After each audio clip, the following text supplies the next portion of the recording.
for Clyde would secure the championship. Anything else would ensure it goes to the last day next Saturday. Match commentator for Scott Sport, David McKinney. The Bells First Division title race boils down to one game, 90 minutes between the top two, and for Clyde the chance to claim the title and Premier League football. Alan Kernahan insists it isn't all or nothing, but he won't want the title race to go to another week. A win for Clyde, and it's all theirs. Kernahan includes himself in place of the suspended Simon Mensing, and his experience will be vital to Clyde this afternoon. Inverness, no victory today puts them in pole position. Even a draw takes the title race to the wire. There's plenty of experience in John Robertson's side, and David Bingham is a player who knows what it takes to win this league. He did it at Livingston, and he's hoping to do it again this season.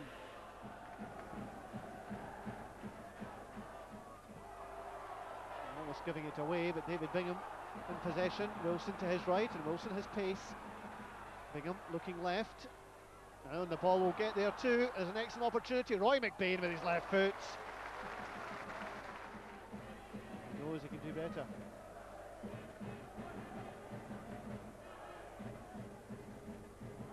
Flicked on, Wilson. And flicked on again, Bingham. An excellent opportunity, and just the type David Bingham has taken in the past. Mark McLaughlin comes forward, so too does Alan Kernahan, as Hagan sends in the corner. High to the far side, Andy Smith plays it back in, out by the defence. Gibson will drill it in. Decent effort from Jimmy Gibson, and a good save by Mark Brown. He had to concentrate, keep his eye on the ball. No mistakes can be allowed in this game. Stuart McCaffrey has come up for Inverness. Plenty of bodies inside the penalty area as the corner comes across. Decent header and a good save by Halliwell. Looked like David Proctor with the header. Halliwell with the save. Clyde have escaped once more. Inverness are creating the chances here. Certainly a decent travelling support from Inverness here for this game.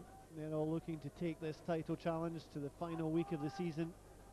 They're at home to St Johnstone next week. Clyde away to Brechin. Wilson to this side. Proctor's made a good run. David Proctor with some space. There's a decent ball in too. David Bingham almost got there. Richie might get there, and it'll come down for Roy McBain. Drilled it in. Wasn't really on target. Another opportunity. Inverness have opened the scoring.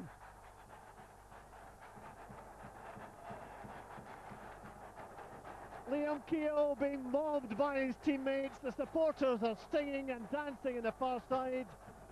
But there were a couple of chances. Eventually it fell for Liam Keogh. Third goal of the season, and that by far the most important, as he drilled the ball low into the bottom corner. But Liam Keogh has given the lead to Inverness as Clyde make a double substitution. David Hagan and Andy Smith are going off.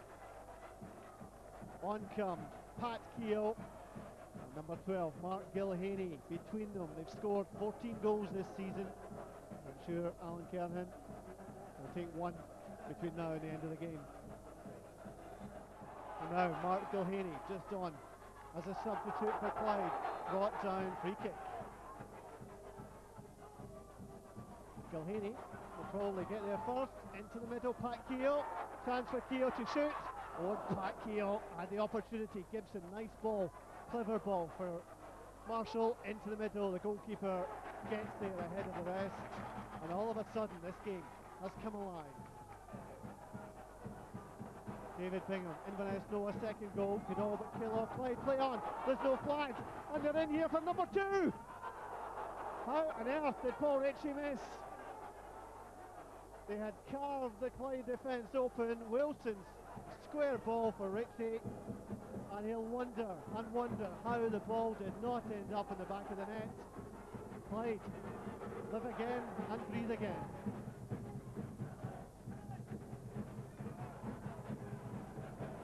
David Bingham flicks it forward. The chance for McBain. It should be number 2, and once again Inverness have passed up a glorious opportunity to put more daylight between them and Clyde. Gibson now for Clyde. Nicely done, Jimmy Gibson. Gibson to the far side. Lighted it nicely for Harty. Can he shoot himself? Will he look for some help? Pat Keogh there. Gilhaney for Clyde. Paddy Keogh with the second shot. Penalty given by the referee. You feel Mark Gilhenny should have put the first one in. Second one came to Pat Keogh, a hand was used, and straight away the referee indicating a penalty kick. Clyde looking to make a substitution before the penalty can be taken. It looks like Kevin Fotheringham, the man to come on. Off goes Alan Kernan. I think he took an injury, Alan Kernan. Fotheringham comes on, but drama here at Broadwood as Ian Harty prepares to take the penalty. He missed from the spot the last time these two teams met in March, and Inverness won 3-1. He missed then, will he miss here? Not a chance as Ian Harty drills it home. 15th goal of the season. How much is that going to mean to Clyde, to their supporters, to their players? John Robertson, furious on the touchline in front of us. He's still arguing with the assistant on this side. Surely not happy with the penalty award, having to be restrained by the backroom staff. He is incandescent, John Robertson, but the penalty has been scored by Ian Harty. It means it's now Clyde 1, Inverness 1.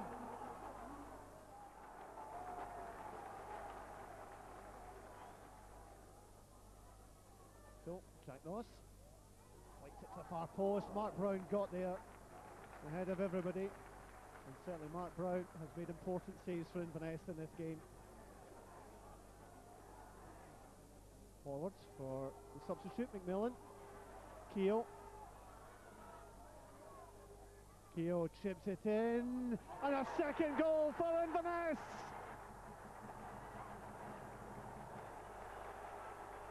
Stevie Hislop has scored for Kelly Thistle.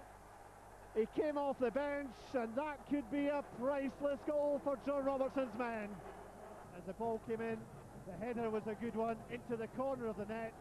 Bryn Halliwell was left helpless. Clyde are seeing their dream evaporate in front of their very eyes. David Bingham, Wilson will put this, well, I thought anywhere, but it's an intelligent ball to the left side. Roy McBain is in such a good game for Inverness this afternoon. Richie Hart making great strides. Richie Hart looks up, he's got Hislop with him, he might shoot himself. If that had gone in, it would have been all over. I think Richie Hart was looking for the penalty there. I think the suggestion of handball. Some of the Clyde fans heading for the exits. It's been a day that promised so much for them, has delivered so little. Even a draw will do at this stage. It'll be in their own hands next week if they can get a goal here. Pat Keogh keeping the ball down there. Mark McLaughlin forward. Was he fouled? Play on. Edge of the area. Edge of the seat stuff. Marshall forward. It's all charged at the goalkeeper. And still it's there with Keogh. The slip didn't help. The corner's given. In fact, it's not. The final whistle has gone at Broadwood. And Inverness are the ones who can win the title next week if they win their game at home to St Johnstone. The dream has faded for Clyde. The final score at Broadwood, Clyde 1, Inverness 2. Given the quality of opposition, and make no bones about it, Clyde are a right good side. Given the quality of opposition, that is one of our best performances this season. To come to Broadwood, where we've never won, and get a victory is magnificent. And all it does is give us a chance. It doesn't mean anything unless we win next week. Well, the tables have turned quite dramatically, really, today. Unfortunately, we just had too many players who didn't play today, and Inverness played pretty well. So there's a lot of disappointment, but as you say, you know, if we can get a win next week and rely on Inverness losing, then we're back in it. There's the story. The tables have turned, as Alan Kernahan says. It's a point advantage to Inverness over Clyde going into next weekend.